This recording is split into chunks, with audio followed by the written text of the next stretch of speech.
यं ब्रह्मा वरुणीन्द्ररुद्रमरुतः स्तुन्वन्ति दिव्यैस्तवैः वेदैः साङ्गपदक्रमोपनिषदैः गायन्ति यं सामगानं ध्यानवस्थिततद्गतेन मनसा पश्यन्ति यं योगिनो यस्यान्तं नो विदुषुरासुरगणः देवाय तस्मै नमः।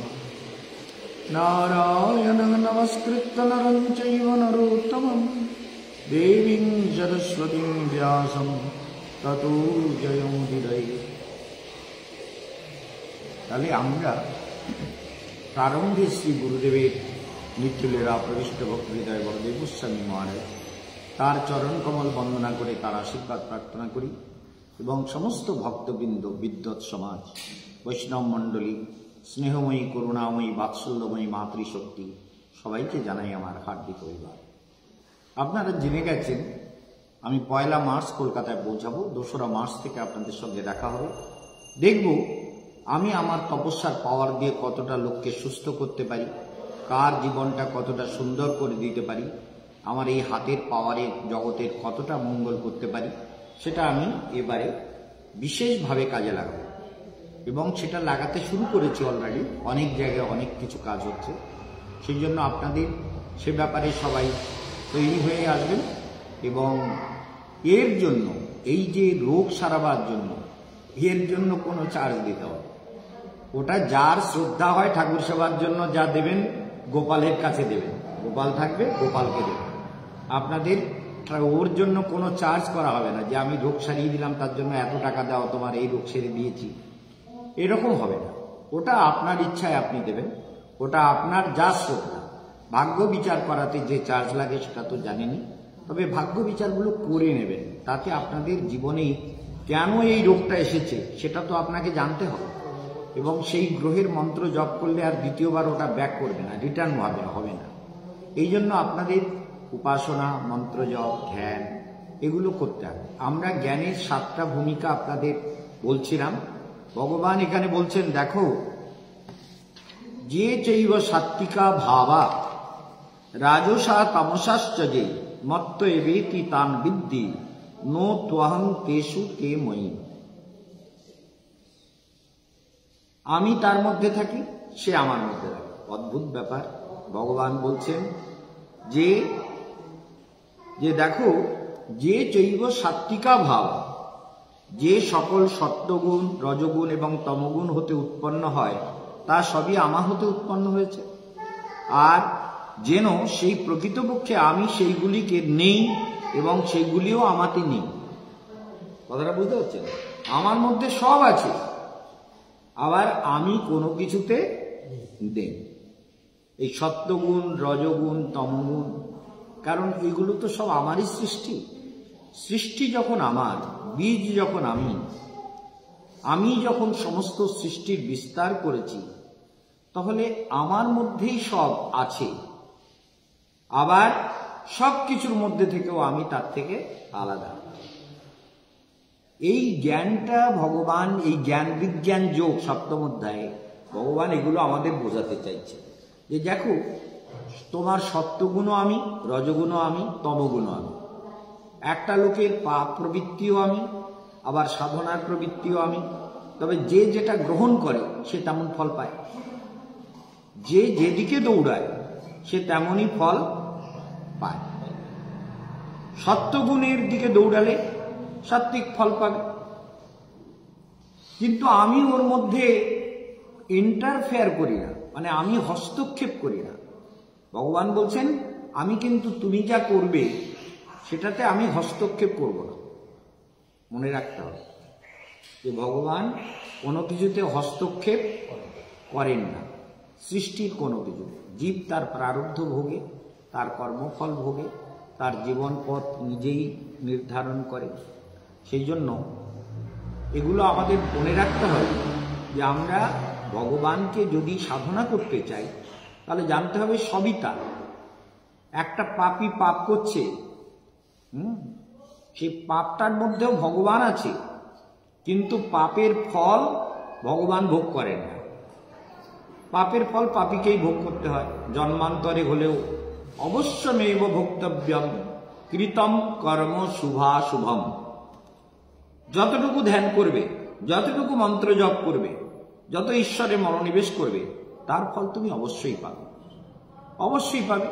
আবার তুমি যত রকম পাপ করবে, তার ফলও তুমি অবশ্যই পাবে। তবে কলিযুগে তো ফলগুলো একটু বিলম্বে পাওয়া যায়, মানে সাধনার ফলটাও বিলম্বে মেলে, যে এই জন্য ছোটবেলার থেকে শুরু করতে হয়। ছোটবেলার থেকে শুরু করলে কি হয়, সংস্কারটা ধীরে ধীরে সুন্দরভাবে গড়ে ওঠে, তাই না? ছোটবেলার থেকে শুরু করার এটাই হচ্ছে লাভ। যেমন আমাদের গীতা দেবী, ভাগীরথী, এরা ছোটবেলার থেকে গুরুদেবের কাছে এসে অনেক সাধনা করছে, সাধনাও করছে, গুরুদেবের কাছে থাকছে। আর আপনার বংশ পরম্পরায় আপনার বাবা ঠাকুরদা 14 পুরুষ থেকে সবাই ঠাকুরকে নিয়ে চলে এসছে, আপনিও সেই ধারায় এসেছেন, সেই ধারায় আপনিও ঠাকুরের নাম নিয়ে থাকেন। তো আমার ঘরে থাকছেন, দেখছেন গুরুদেব কিভাবে ধ্যান করে, প্রাণায়াম করে, কিরকম শক্তির প্রয়োগ করে, শক্তিকে কিভাবে আকর্ষণ করে, শক্তিকে কিভাবে আকর্ষণ করে সেটাও দেখছেন। তাহলে দেখে কি করছেন, ভালো লাগছে যে আমাকেও করতে হবে, আমার বাড়ির লোককেও করাতে হবে যতটুকু পারি। হ্যাঁ, তো সেই জন্য গুরুদেবের সঙ্গে আছেন, গুরুদেবের ঘরে আছেন, গুরুদেবের সঙ্গে ঘুরছেন, কত রকমের কথা শুনছেন। গুরুদেব সব কর্ম করেন, কিন্তু ভগবান যেমন সব করেও তার থেকে নির্লিপ্ত থাকেন। কেশবানন্দ যোগী তেমনি সব করেও সেই বিষয় থেকে নিজেকে নির্লিপ্ত রাখে। কারণ এই যে এত সম্পত্তি, এত আশ্রম, এত কিছু সুন্দর করার চেষ্টা হচ্ছে, আপনারা জানেন যে সাবমার্সিবল পাথর টাথর লাগিয়ে সমস্ত কত কিছু খরচ হচ্ছে, লাখ লাখ টাকা খরচ হচ্ছে, বহু লাখ টাকা খরচ হয়ে গেছে এর মধ্যে। তো সেই লাখ লাখ টাকা যে খরচ হচ্ছে, তাতে কিন্তু আমার কোনো উদ্বেগ নেই। বলে ভগবান আছে তো করছি, আর না থাকলে করতাম না, গাছতলায় থেকে ভজন করতাম, সহজ। আর এইগুলো যে করেছি, এগুলো তো আমার না। জগতে কোনোদিন কোনো কিছু আমার হয় না, আর আমার হবেও না। এই জন্য আপনারাও মনে রাখবেন, সংসারকে যত গুরুত্ব দেবেন, তত সংসার ঘাড়ে চাপবে। যত সুখ দুঃখ ভালো মন্দ নিয়ে ভাববেন, তত সংসার ঘাড়ে চাপবে। সেই জন্য ভাবাটা ভগবানের সঙ্গে যুক্ত করুন, সাত্ত্বিক ভাবকে গ্রহণ করুন, সাত্ত্বিক চেতনাকে সুন্দর করুন। সাত্ত্বিক ভাবকে যত গুরুত্ব দেবেন, ততই জীবন সুন্দর হবে। সেই জন্য সাত্ত্বিকা ভাব, রাজসা তামসাশ্রয়ে তান বৃদ্ধি। দেখো, সেগুলোকে জানো, অর্থাৎ এই বিশ্ব চরাচর সবই 3 ভাগে বিভাজন করা যায়। রজগুণী লোক, তবে রজগুণীর মধ্যেও আবার দেখা যায় যে তমগুণী লোক যারা, তমগুণীর মধ্যে ঘোর তমগুণ যাদের, ঘোর তম মানে এত অন্ধকার, তম মানে অন্ধকার, তমগুণ মানে অন্ধকার। এই তমগুণ যত বেশি পরিমাণে থাকে, তত জীবে মানে এত বেশি অন্ধকারে থাকে যে তার ভেতরে মঙ্গলের কথাগুলো ঢোকে না, ঢোকানো যায় না। কারণ অন্ধকারটা এত বেশি। তা থাকতো গীতার মধ্যে, এই যে মহারাজ এত তত্ত্ব বিষয় ব্যাখ্যা করে চলেছেন, সেই ব্যাখ্যাগুলো কটা লোক নিচ্ছে, কত লোক গ্রহণ করছে? যারা নিচ্ছে তারা তো ভাগ্যবান, আর যারা নিচ্ছে না তারা দেখে যাচ্ছে, ওই সাধু কি বলছে বলুক, অত কঠিন কথা শোনার কি দরকার, অত কঠিন বিচার, এই কত কঠিন কঠিন তত্ত্ব নিয়ে আসেন, কত কঠিন কঠিন ব্যাখ্যা করেন। ওই দীনকৃষ্ণ দাসের মতন ছাগল যখন গান করে, তো এই ছাগলগুলোর গান যারা শোনে ওগুলোও ছাগল, আর যেগুলো ডাকে সেগুলোও আর এক ছাগল। বাস্তব সত্য। কারণ এই ধরনের লোককে টাকা দিয়ে ডেকে এনে গান শোনা, আর যারা শোনে তারা কেন ঠেঙায়? এটাই তো আমার আলোচ্য। এটা তো আমি টেলিভিশন চ্যানেলেও বলেছি যে কেন ওই বাঁদরটাকে ডাকে, কেন আর কীর্তনিয়া নেই পৃথিবীতে? আরো কীর্তনিয়া নেই? তো দীনকৃষ্ণ দাসের মতো, তাহলে ওই লোকটার মধ্যে এত তমগুণ আছে, তামসিক প্রবৃত্তি, কৃষ্ণকে যেমন জরাসন্ধ, শিশুপাল, দন্তবক্র এরা আদি, এরা ভগবানকে দেখেও দেখবে না। চিন্তা করুন, শিশুপালের যখন জন্ম হয়, শিশুপাল নারায়ণের মতো 4 হাত নিয়ে জন্মেছিল। তখন দৈববাণী হয়েছিল যে তোমার এই ছেলের 2 হাত যাকে দেখে খসে যাবে তার হাতে তোমার ছেলের মৃত্যু হবে। চিন্তা করুন, শিশুপাল জন্ম হয়েছে। কৃষ্ণকে বলছে ছাগল, কৃষ্ণ তো জানেন যে আমার হাতে মরবে, সেই জন্য কৃষ্ণ যাচ্ছিলেন না। সবাই গেছে, বলরামটা আত্মীয়, তো ওদের সম্পর্কে আত্মীয় বাড়ি। আর রাজকুমার, ওরে বাবারে, শিশুপাল তো রাজার ছেলে, দমঘোষের ছেলে, তো সেও তো রাজা। তো রাজপুত্র জন্ম হলে সমস্ত রাজারা নিমন্ত্রিত হয়, তারা আসে, কিছু উপঢৌকন দেয়, খায় দেয়, আনন্দ করে, একটা উৎসব হয়, কত দান দক্ষিণা করে, ব্রাহ্মণকে সাধুকে গাভী দান করে ইত্যাদি অনেক কিছু করে। তাহলে সবাই গেছে দেখতে, তো সবাই যাচ্ছে, সবাইকে অভ্যর্থনা করছে, সবাইকে খাওয়াচ্ছে, আদর করছে। কাকে দেখে আমার ছেলের হাত পড়ে? ওর মাটা কি আছে? কৃষ্ণের সম্পর্কে পিসি হয়, কৃষ্ণ তো ভাই শিশুপাল। তাই বলে দেখি কাকে, সব রাজারা আশেপাশে যত রাজকুমার রাজ্য সব এসে গেল, তো কৃষ্ণ আসে। এইবার কৃষ্ণকে খবর পাঠাচ্ছে, কৃষ্ণ সবাই এসে দেখে গেল আমার ছেলেটাকে, তো তুমি একবার তোমার ভাইকে দেখতে এলে না? তোমার কি তোমার ভাইয়ের উপরে হিংসা আছে? তুমি কেন আসছো না? কৃষ্ণ বলছে, হ্যাঁ পিসি যাবো, আমি একটু কার্যে ব্যস্ত, তো নানান রকম এইসব দ্বারকার কত সমস্যা তুমি তো জানো, বেশি যাবো। কৃষ্ণকে কিছুতে ছাড়বে না, আর কৃষ্ণ কিছুতে যাবে না। কৃষ্ণ জানে যে আমি গেলেই ওই 2 হাত খসে পড়বে, গন্ডগোল হয়ে যাবে।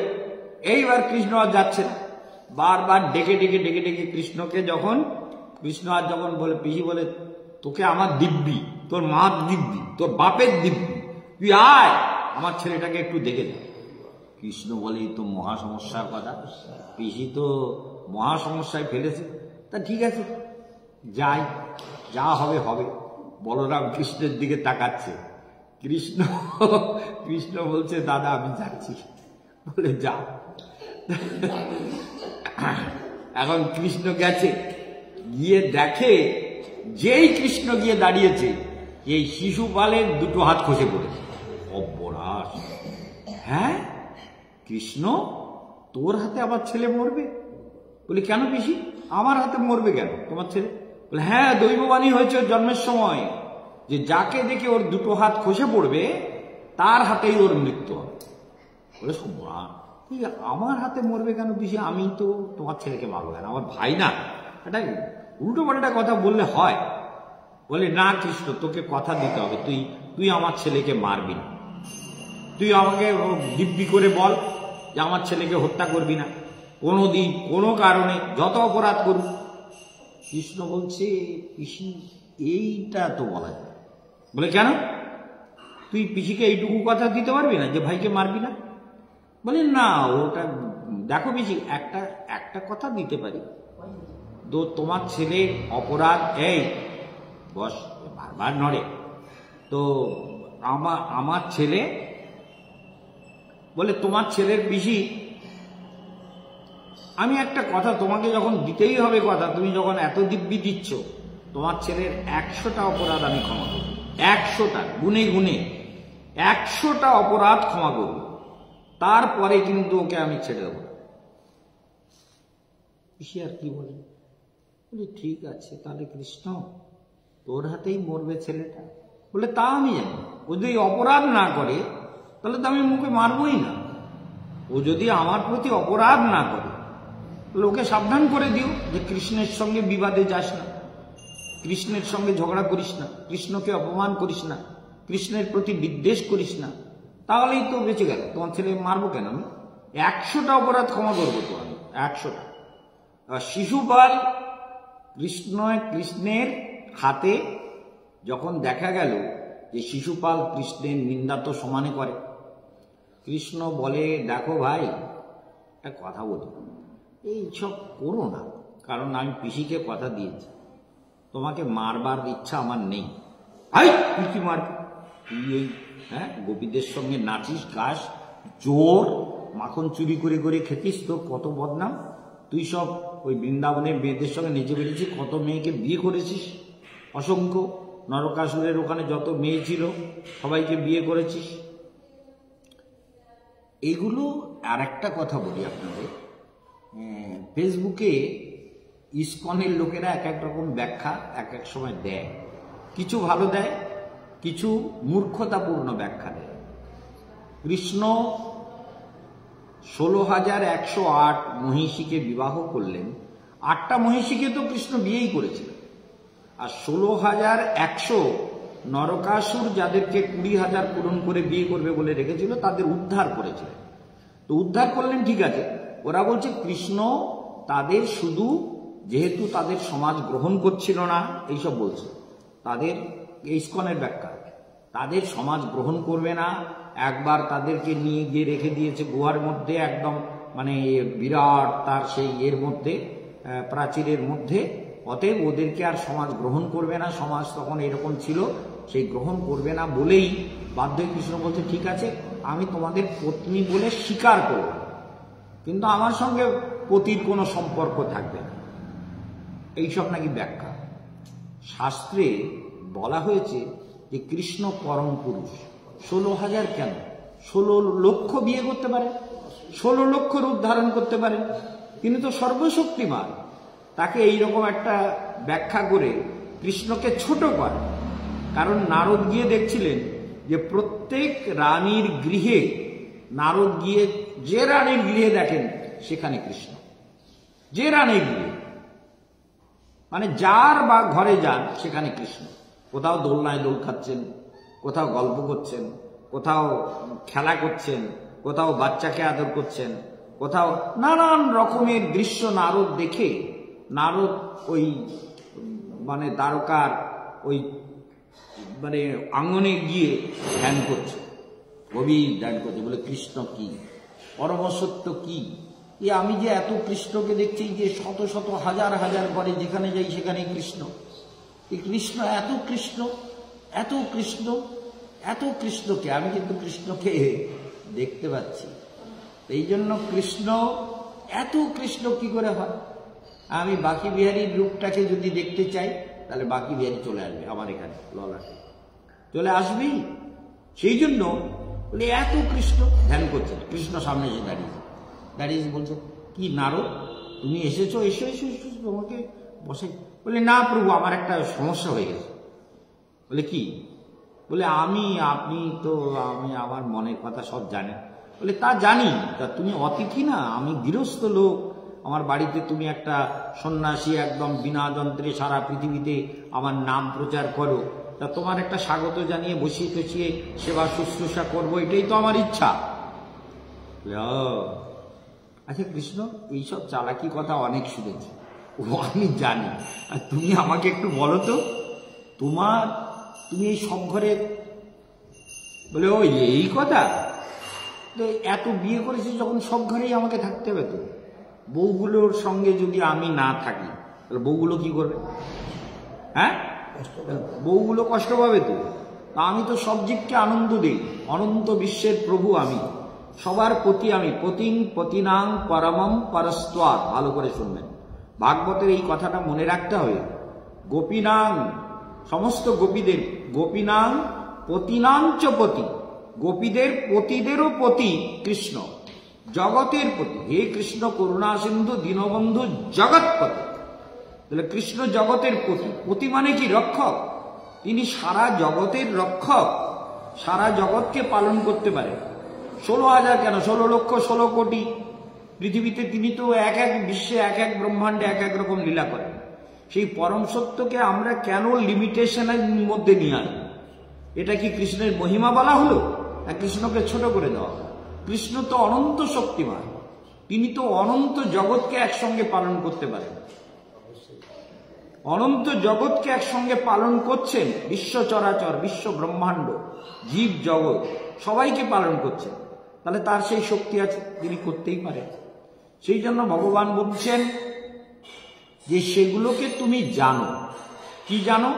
বলে কেউ সাত্বিক গুণের লোক, তারা ভজন করবে, পিতামাতার আশীর্বাদ নিয়ে এসছে বংশ পরম্পরায়, জীবনে 5টা বিষয় দরকার: পিতামাতার আশীর্বাদ, গুরু কৃপা, সাধু কৃপা, ভগবত কৃপা আর উদ্যম। উদ্যম মানে নিজের চেষ্টা, পুরুষাকার। আমি যদি চেষ্টা না করি, আপনি বাংলাদেশ থেকে এসে ফুটপাতে থেকে লোকের বাড়িতে কাজ করেছে, তো কষ্ট করেছে, তাহলে উদ্যম তো ছিল যে আমাকে কিছু করতে হবে। উদ্যম না থাকলে বলতে দূর কিচ্ছু হবে না, ঘর বাড়ি সব ছেড়ে আসলাম, কি হবে? তাহলে দেখতে হবে যে আমাদের শুধু ভগবানও কৃপা করলো, সাধুও কৃপা করলো, পিতামাতাও কৃপা করলেন, সাধু কৃপা, গুরু কৃপা, ভগবত কৃপা, সব কৃপা হলো, সব কিছু হলো, কিন্তু নিজের উদ্যম হলো না।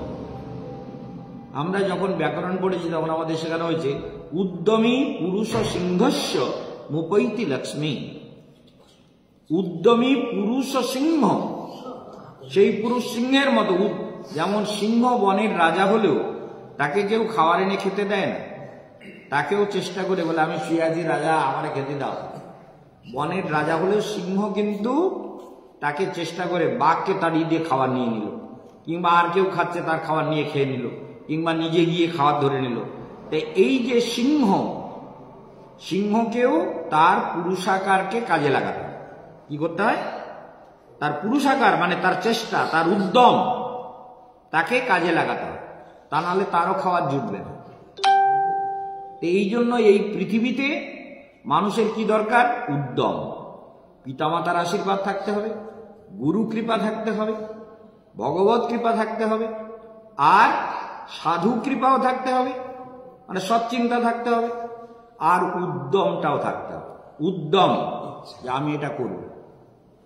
আমি এই সন্ধেবেলা বাথরুমে গেলাম, গিয়ে আমি বাথরুমটাকে ডলে ডলে, আমি তো রোজ বাথরুম পরিষ্কার করি, আমার তো কোনো সংকোচ হয় না।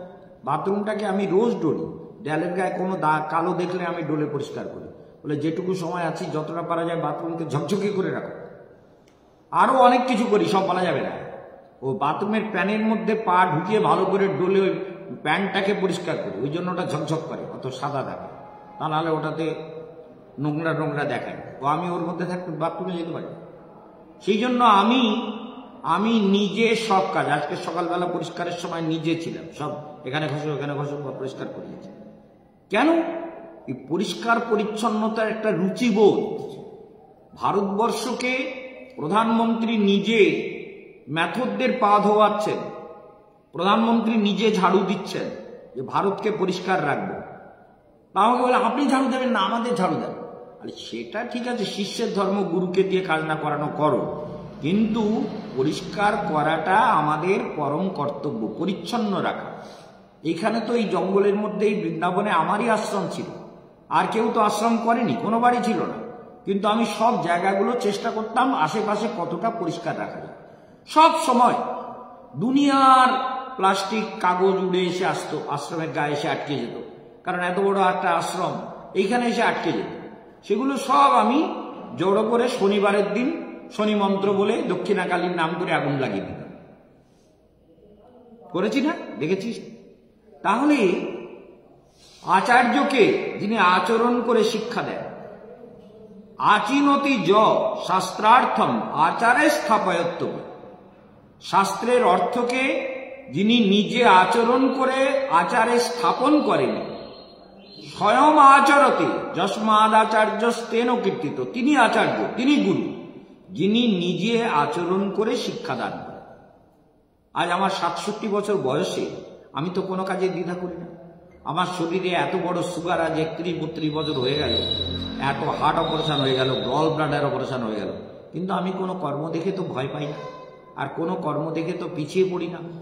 কত কষ্ট করেছি আপনি নিজে দেখেছেন। আপনি আর আমি মানে মানে কুলিরা আসেনি, আপনি টাকা দিয়েছেন, আমি তো ওদের টাকা দিতাম না। কুলিরা আসেনি মাল তুলতে, আপনি আর আমি সব মাল টেনে তুললাম ট্রেনে।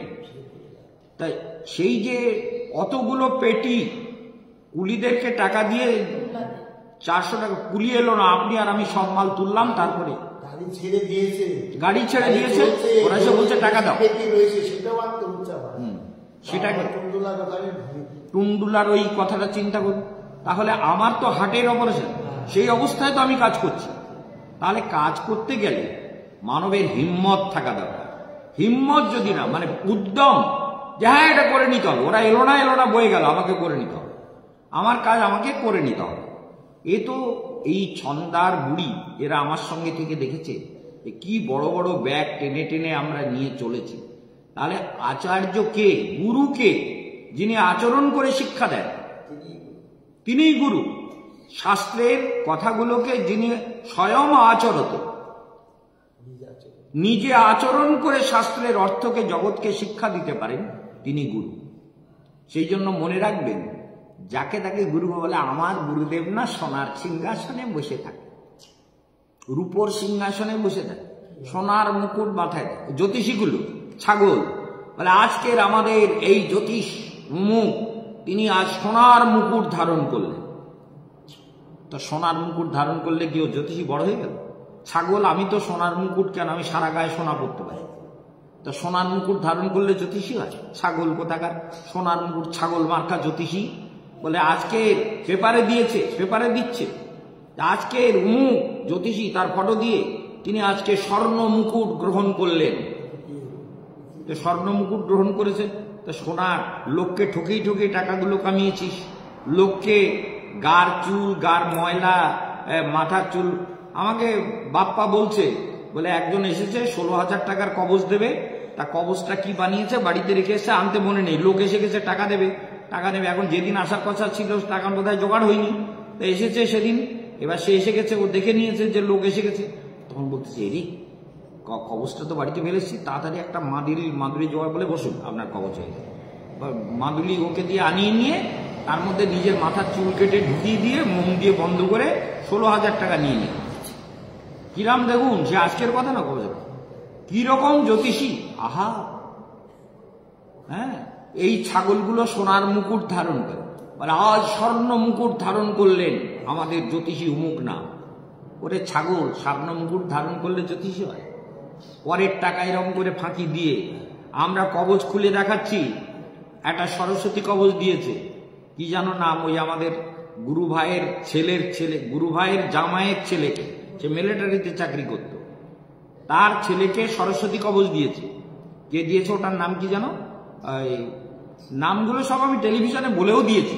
ছাগলগুলো আমার সঙ্গে ফোনে কথা বলে না যে আপনি এরকম বললেন কেন, বলতে সাহস নেই তো। কারণ ওই জামাইয়ের সামনে আমি বললাম দেখি বের করি কি সরস্বতী কবচ করেছে। তার এত বড় একটা কবচ, মানে দেবীর মুন্ডু আঁকানো একটা রূপোর আজকাল যাই দেখবেন একটা মুন্ডু আঁকানো, সেইটা দিয়েছে। সেইটার মধ্যে তাকে খুঁড়ে খুঁড়ে বের করলাম, তার মধ্যে কি বললো, পুরোটাই মোম দিয়ে ভয়, পুরো, তার মধ্যে একটা ধুলোও দেয়নি, চুলও দেয়নি, মাটিও দেয়নি, ছাইও দেয়নি, শুধু মোম দিয়ে ভরে সরস্বতী কবচ দিয়েছে। চিন্তা করো, দেখো তোমার ছেলেকে এই কবচ দিয়েছে, বলে ওকে আমি কি শাস্ত্রী জানো, জয়ন্ত শাস্ত্রী নাকি।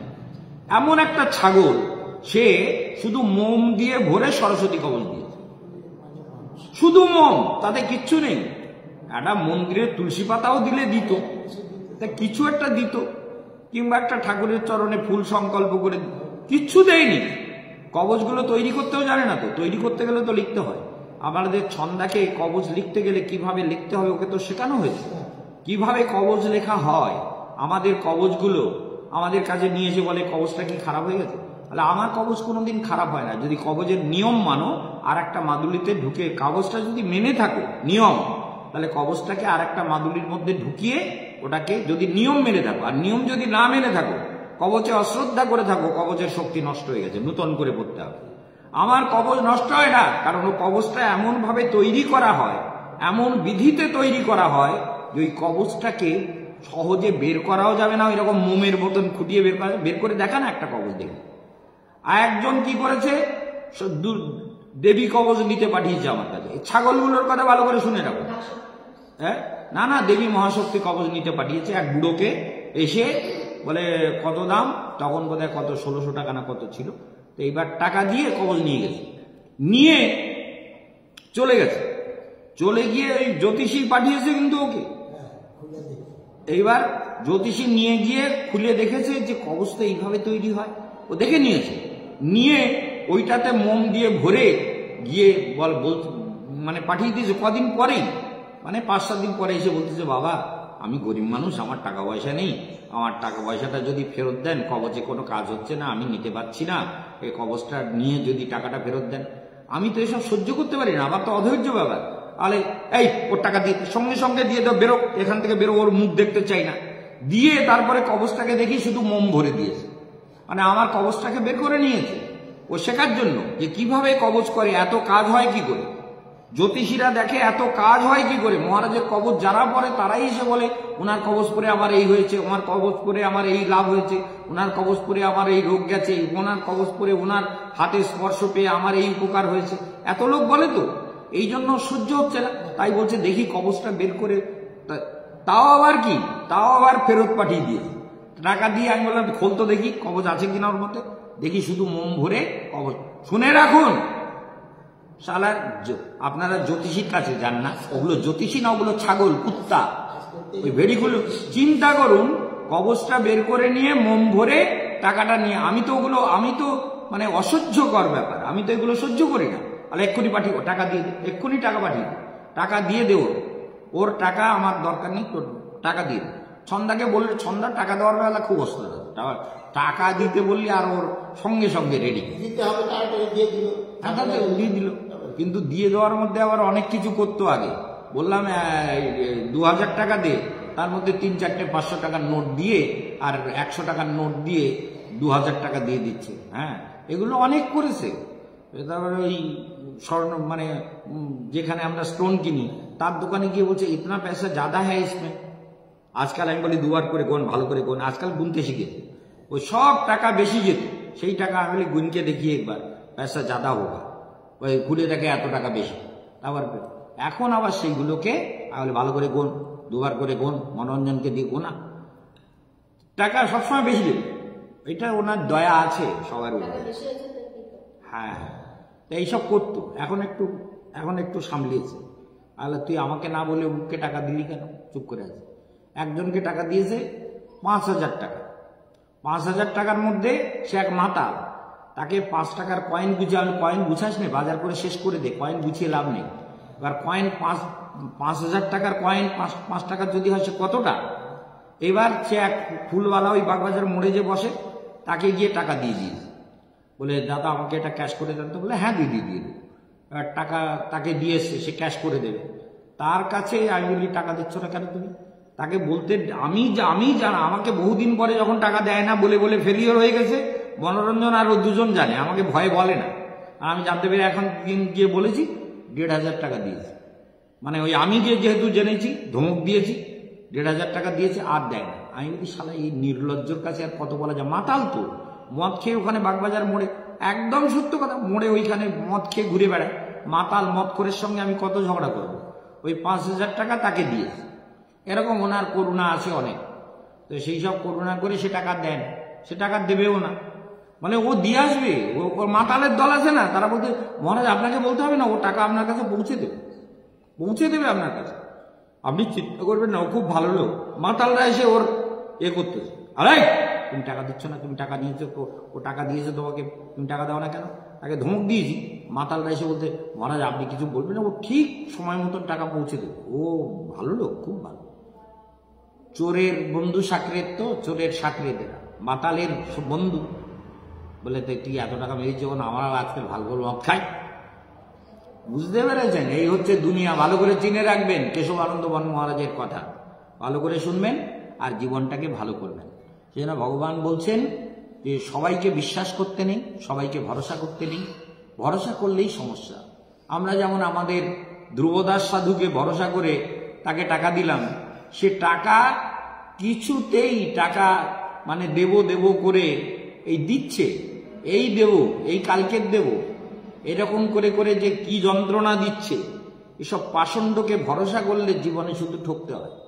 এই জন্য পাষণ্ডদেরকে ভরসা করা খুব মুশকিল। টেলিভিশনেও আমি বলেছি, আজও বলছি, কারণ এইসব পাষণ্ড এই বুদ্ধিগুলো কেন? ঠাকুরের টাকা মেরে খেলে কি তোমার ভালো হবে? ঠাকুরের টাকাকে এরকম করে কষ্ট দিলে এইসব পরিণতি। যাই হোক, আপনারা সবাই ভালো থাকবেন আর জানুন যে ভগবান সব কিছুর মধ্যে আছেন। ওই তমগুণী যারা, পরের ফাঁকি দেয় যারা, ধূর্ত লোক যারা, এদেরও ফল আছে, এদের কর্মফল এরা পাবে। আর যারা ভালো কাজ করবে তারা ভালো ফল পাবে পৃথিবীতে। এই যেমন শ্যাম আমাদের কত লুটপাট করে গেছে, তো তার ভালো ফলও পাবেন। ওর জীবন জিন্দগিটা বৃন্দাবনে যেই শোনে ও আপনি পেয়ার পর কুলহাড়ি মারা, মানে বলে নিজের পায়ে নিজে গুরুল মেরেছে, সবাই বলে।